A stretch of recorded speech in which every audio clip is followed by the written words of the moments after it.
요한복음 19장은 예수님 잘 아시는 대로 못 박히시는 죽임 당하시는 내용이 상세히 기록되어 있습니다. 요한 사도가 바로 십자가 아래쪽에서 처참하게 고통당하시는 예수님을 환히 보았기 때문에 정확하게 그렇게 잘 기록할 수가 있었는데요. 뭐 여러 각도에서 또 생각해 볼 수 있겠습니다만은 세 가지로 그렇게 예수님 죽으심의 그 내용들을 살펴보기를 원합니다. 첫 번째는 처참하게 죽임을 당하셨다는 것을 성경은 생생하게 알려주고 있습니다. 처참하게 그 말씀은 실제 구약 성경에 말씀하시는 대로 하나님께서 구약 성경에 하나님 백성들에게 나무 위에 달린 자마다 저주를 받은 자다 그렇게 미리 말씀을 하셨지요. 그래서 예수님께서 그 나무 십자가 위에 달리셨는데 처참하게 이 말씀은 저주를 받으셨다는 거예요. 우리가 받을 저주를 실제적으로 다 예수님이 지시고 그 위에서 저주를 받으셨다 하는 것을 알려주는데 1절 말씀 보시면은 거기 빌라도가 이제 채찍으로 예수님을 치라고 명령을 했겠죠. 그러니까 로마 군인들이 채찍을 들고 예수님을 내리치는데 그 로마 군인들은 지독합니다. 잔인하고요. 그러기에 그 넓은 땅을 차지할 수 있었고 많은 민족들을 다스릴 수가 있었는데요. 철저하게 응징하고 지독하게 다스리는데 무기도 지독하고 지금 십자가형도 로마 사람들이 개발한 그런 사형 무기 아니에요. 그 채찍을 가할 때 그냥 채찍을 대충 만든 것이 아니고 그 가죽으로 딱 만들었어. 가죽 끝에는 쇠붙이를 거기에 붙여서 한번 때리면은 살점이 뜯겨서 나오도록 그렇게 만들었어요. 그 빌라도가 왜 이렇게 채찍질을 했는가 하면은 그 누가복음에 보면은 의사인 누가가 정확하게 기록을 했는데요. 이 빌라도가 유대인들의 마음에 환심을 사기 위해서 채찍질을 제초한 거예요. 뭐 지금 요 시점까지는 사형언도는 하지 않았습니다. 뭐 사형언도 하려고 하니까 죄거리가 있어야 사형언도를 하지요. 그러니까 그냥 지나가려고 하니까 유대인들이 들고 일어나고 있지 않아요. 로마 황제에게 총독인 자기 이야기가 들어가면은 틀림없이 자기에게 불리할 것 같으니까 유대인들에게 환심을 사기 위해서 저자를 채찍으로 치라 했겠지요. 그러니까 예수님이 그 채찍으로 수없이 맞으셨어요. 대개는 이제 십자가를 지면은 이 손과 발이잖아요. 그러니까 치명적인 그런 치명적이라는 말씀은 금방 세상을 떠나지는 않는다는 거예요. 십자가 위에서 뭐 3일 가는 사람도 있고 길게는 뭐 5일 가는 사람도 있대요. 그러나 우리 예수님은 그렇게 하루 안에도 몇 시간 안에 세상을 떠나게 되는데 그 이유는 바로 이 채찍에 많이 맞으셔서 살점이 뜯겨져 나가고 그러니까 출혈이 심했을 것 아닙니까? 그런 것을 이야기하는 학자들도 있습니다. 예수님께서 그렇게 채찍에 많이 맞으시고 18절 말씀에 가면은 실제 이제 양손 양발에 이 군인들이 못을 받고 그 다음에 십자가를 세우는데 예수님은 중간에 그렇게 십자가 위에 달려 계시고 양쪽 옆에 흉악한 범죄자들이 십자가를 지고 있는데 처참한 현장 아닙니까 여러분? 어떻게 생각하면은 하나님께서 우주를 만드신 분이 그냥 우리를 향해서 너희들 죄 용서 받았다 선언해 주실 수도 있잖아요. 이런 고통과 처참한 현장 없고 그것도 하나님의 독생자이신 성자 하나님께서 내려오셔서 우리 사람이 되시고 이 사람이 되신 성자 하나님께서 이렇게 처참하게 찢기시는 그것을 하지 않으시고 그냥 지나칠 수 없으셨나? 하시려면 하시겠지요. 그러나 우리 하나님은 절대로 그렇게 하시지 않았어요. 하나님은 이 죄를 간과하실 수가 없고 또 우리 하나님은 정확하게 공정하신 분이기 때문에 그냥 슬쩍 건너뛰시는 분이 아니에요. 슬쩍 건너뛰는 존재라면은 슬쩍 건너뛰어버리고 중간에 다 생략해버리고 너희들 죄 용서함 받았다 그러실 수 있잖아요. 그러나 우리 하나님은 그렇게 정확하고 공의로우신 분이기 때문에 성자 하나님이신 메시아가 이렇게 처참하게 고통을 당하게 되는데, 그 18절 말씀에도 이 십자가에 못 박히시고 높은 그 십자가 위에 달리시는 내용이 기록되어 있습니다. 30절 보시면은 예수님께서 먼저 머리를 숙이시고 그 영혼이 돌아가시니라 그렇게 요한 사도가 기록을 했습니다. 완전히 죽으신 거지요. 그 영혼이 떠나가셨습니다. 어떤 이단들은 그냥 헛개비다, 엉뚱한 소리, 정신없는 소리 합니다만은 실제 요한 사도가 아래쪽에서 보니까 그 십자가 위에서 운명하시고 그 영혼이 떠나가셨다. 성령의 감동으로 이 요한복음을 기록했는데요. 34절 말씀에 가면은 얼마나 처참하게 예수님께서 십자가 위에서 당하셨는지 알려주고 있잖아요. 보통은 이제 십자가 형벌을 받게 되면 아까 말씀드린 대로 3, 4일, 뭐 짧게는 이틀, 5일씩 뭐 이렇게 가는데 지금 이 안식일이 다가오고 있고요. 유대인들 또 유월절 절기가 다가오고 있으니까 그 시체를 십자가 위에 매달아 놓을 수도 없고 또 죽으라고 고함을 치는 그 사형수들 십자가 형벌을 계속 지게도 할 수 없는 거예요. 그러니까 이 로마 군인들이 유대인들의 그 은근한 마음을 알고 십자가 위에 달려있던 사람들을 이제 일찍 세상 떠나게 하는데 그 방법이 무엇인가 하면은 무릎을 내리치는 거예요. 나무망치를 가지고 아래쪽에서 무릎을 내리치면은 사람이 무릎으로 이렇게 버티고 있다가 무릎이 망가지니까 그냥 위에서 축 늘어지니까 그 다음에는 이 숨을 못 쉬게 되니까 세상을 떠나게 되는데 잔인하지요, 이 사람들이. 몇십 년 전에 그 고고학 발굴에 의하면 이렇게 무릎이 다 날아간 그 상태에서 죽은 유골들이 많이 발견되었어요. 그 십자가 형벌을 받은 사람들이죠. 그 성경 말씀에 그렇게 기록된 그 내용들이 정확하다는 것을 알 수가 있는데 예수님 앞에 가운데 와 보니까 예수님께서 이미 세상을 떠나신 거예요. 로마 군인들이 보니까.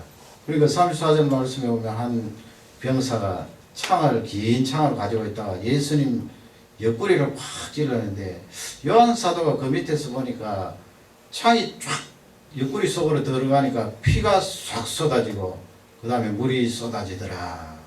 그 예수님께서 이미 숨을 거두었는데 마지막까지 이렇게 잔인하게 죽임을 당하는데 그 피와 물을 다 쏟으셨어요. 그 의사들은 이야기하기를 아마 창이 예수님 심장까지 쫙 들어갔을 것이다. 그래서 먼저 피가 나오고 이 심장까지 손상을 입으면 그 다음에 물이 나오나 봐요. 물을 다 쏟으시고. 그러니 여러분 이 십자가 형벌이라는 것이 얼마나 처참합니까? 그 처참하다는 것은 예수님께서 우리가 당할 그 저주를 십자가 위에서 다 지셨다는 거예요. 그냥 성부 하나님이 대충 봐주셔서 거기 찔리고 하실 때, 채찍에 맞고 하실 때 고통도 좀 덜하게 하시고 그렇게 하신 거 아니에요. 봐주신 거 아니에요. 끝까지 안 봐주시고 그 고통을 당하니까 예수님께서 요한복음에는 없습니다만 나의 하나님 어찌하여 나를 버리셨나이까. 그 성부 하나님으로부터 당하는 버림, 저주를 몸소 체험하시면서 처절하게 십자가형을 지신 것입니다. 만일 이렇게 예수님이 처참하게 십자가 위에서 죽임을 당하지 아니하셨으면 우리가 그 자리에 들어가야 되는 거예요. 영원한 형벌을 받아야 되는 거예요. 내가 받을 그 저주를 예수님이 그 십자가 위에서 저주를 받으시고 고통과 죽임을 당하셨다는 것을 성경은 잘 알려주고 있습니다. 우리는 예수님의 이 십자가 사건을 보면서 예수님 얼마나 아프셨을까 예처로워하는 것도 좋지만은 더 앞서 하나님 앞에 해야 될 것은 감사해야 돼요. 예수 그리스도의 이 보혈의 능력을 찬양하며 감사하고 또 이 보혈의 능력을 모르는 사람들 많이 있지 않아요. 그들에게 하나님의 말씀을 증거하는 종들이 되기를 주님의 이름으로 축원합니다. 두 번째는 우리의 수치심을 직접 다 당하신 거예요. 그 뭐 다른 영역에도 예수님께서 전반적으로 다 당하셨지만 그 가운데 앞쪽에 오는 것이 바로 수치심이거든요. 그 2절 3절 내용에 보면 거기에 간단하게 기록되어 있습니다만은 이 군인들이 뭘 만들어요? 가시로 이렇게 관을 엮어서 이렇게 만드는데 그걸 예수님 머리 위에 갖다 씌우는데 그 지금 이게 조롱하는 거거든요. 관이라는 것은 임금님들이 쓰는 그런 왕관이잖아요. 왕관인데 그걸 금으로 만들지 않고 가시로 만들어서 예수님 머리 위에 갖다 씌우고 말이죠. 그 다음에 2절 하반절에 보면 자색 옷을 입혔다고 그러는데 옛날에는 임금님들이 왕실에 있는 사람들이 이 자주 색깔 옷을 고급 옷가만이에요. 입었는데 예수님에게 이 자주 옷을 입히셨다는 것은 조롱하는 거예요. 3절 말씀에 가면은 유대인의 왕이여 평안할지어다 그것을 말하면서 네가 왕이냐 왕이라면 이 가시관을 쓰고 자주 옷갈 왕들이 입는 이 옷감을 입고 한번 일어서봐라 능력을 발휘해봐라 이 말씀이겠죠. 그 다음에 3절 끝부분에 보면 손바닥을 가지고 예수님을 내리치는데 예수님은 창조주 하나님이시거든요. 그리고 거기에 내리치는 사람들 군사들은 피조물이고요. 세상에 이런 일이 일어날 수가 있나요? 그 다른 복음서에 보면 침을 뱉으면서 예수님을 그렇게 모욕을 주었는데 그 예수님이 자청하시고 하늘 군대가 활동을 하지 못하도록 정지를 시켜 놓았기 때문에 그렇지 감히 어떻게 가까이 올 수도 있나요? 원래 본체의 영광을 드러내면은 그 유대 나라의 영광 가득해서 모든 사람들이 몰사할 수도 있을 텐데 말이죠. 우리 예수님이 자청하셔서 자기는 낮추시고 이렇게 모욕과 수치를 당하는데 왜 그렇게 모욕과 수치를 당하셨나요? 창세기 3장에 보면은 우리 사람이 죄를 짓고 나서 들어온 감정 중에 수치심이 많잖아요. 수치심. 죄 짓고 나면은 부끄러움, 수치심이 있거든요. 그래서 어떤 사람은 그 죄 지은 그 자체도 자체지만은 들어온 그 수치심을 견디지 못해서 세상을 떠나는 사람도 있어요. 그런 말 하잖아요. 내가 부끄러워서 수치스러워서 더 이상 살 수가 없구나. 그게 우리 사람의 진정한 고백이거든요. 믿는 사람이든 믿지 않는 사람이든 어느 정도 양심이 살아있으면 그런 말을 한다고요. 사람을 몇 명이나 죽여놓고도 멀쩡한 그런 인간들은 양심이 아예 마비가 되어서 그런 생각도 없겠습니다만 정상적으로 살아가는 사람은 이 수치심을 느낀다고요. 작은 죄이든 큰 죄이든 내가 죄를 짓게 되면 그 다음에 찾아오는 것이 수치심이고 사람 볼 낯이 없다고요. 사람 보기가 힘들어지고 부끄러워지고 피하게 되고 그렇게 되는 것이 사실입니다. 그래서 아담 하와가 죄 짓고 나서 먼저 한 것이 바로 무화과 나무를 엮어서 자기의 수치스러운 그런 부분을 가리지 않았어요. 우리 사람에게 죄가 들어온 이후로 수치심이 많다는 것을 알려주고 있습니다. 죄의 결과예요. 수치심 때문에 수치심을 극복하지 못하고 스스로 생명을 끊는 많은 사람들이 있는 게요. 그 죄의 결과인지 모르고 그렇게 수치심 때문에 세상을 떠나게 되는데 예수님께서 우리의 그 죄에서 우러나오는 수치심, 죄의 결과로 말미암아 느끼는 부끄러움을 직접 다 당하신 거예요. 그 나중에 보면 예수님이 그 옷까지 다 빼앗기잖아요. 마지막에는 속옷이 통으로 된 그 제사장들이 입는 그런 옷 비슷한데 옛날에야 뭐 옷값이 비싸니까 로마 군인들이 그 통으로 된 속옷을 가지고 서로 기스를 잡고 제비를 뽑아서 나누는 내용이 나오는데 우리 예수님께서 십자가 위에 십자가를 지실 때 옷도 입지 않고 그렇게 수치를 당하셨어요. 그 창조주 하나님의 독생자가 수치를 다 드러내시고 십자가를 지신 것은 나의 수치와 나의 부끄러움을 위하여 그렇게 수치를 당하셨습니다. 그래서 여러분, 우리는 이 세상 살면서 자존심이 좀 상하고 되게 뭐 사람들이 그러잖아요. 남에게 좀 기분 나쁜 소리 들으면 내가 상처받았다 그러고, 상처받았다는 그 내용을 뚫고 들어가 보면 수치스럽다는 거죠. 저 사람이 나를 모욕했다, 자존심이 상했다, 부끄러워서 못 견디겠다 그러는데, 예수님 생각하면은 그것을 상처로 받아들이지 말고, 우리 예수님이 나를 위해서 십자가 위에서 저런 수치를 당하셨는데 예수님 감사합니다. 그렇게 하면 우리의 상처를 줄이고 예수님 앞에 감사할 수 있을 줄 확신합니다. 여러분, 그렇지 않으면 우리가 하나님 앞에 설 때 죄가 쫙 나열되는데요, 그 수치스러워서 어떻게 천사들 앞에 우리가 설 수 있겠어요? 요즘은 과학이 발달되어서 지금 완전히 실현된 단계는 아닙니다만, 한 예를 들면은 500년 전에 이렇게 말했던 거 있잖아요. 그런 것도 레코드 할 수 있다네요. 앞으로는 그렇게 만들어내겠죠. 500년 전에 이야기했던 것도 사람의 과학의 힘으로 그렇게 녹음을 할 수 있다고 그러니까, 우리 하나님은 우주를 만드신 분인데 왜 우리의 말 한마디라도 다 들춰내고 생생하게 재현시킬 수 있을 텐데, 그러면 여러분, 이 죄 때문에 드러나는 수치가 얼마나 부끄럽고 창피할까요? 그러나 우리 예수님께서 십자가 위에서 수치를 다 당하심으로 내가 죄 때문에 받을 그 수치가 말급이 청산되고 하나님 앞에 거룩한 백성으로 설 수 있는 줄 확신합니다. 얼마나 감사합니까? 예수님이 나를 위하여 그 수치를 당하셨다. 마지막 세 번째로는 예수님이 구원을 완전히 이루셨다는 거예요. 그 십자가 지는 한 번의 그 사건으로. 다시 예수님이 십자가 지실 필요가 없어요. 그 한 번으로 충분해요. 이제는 재림만 하시면 돼요.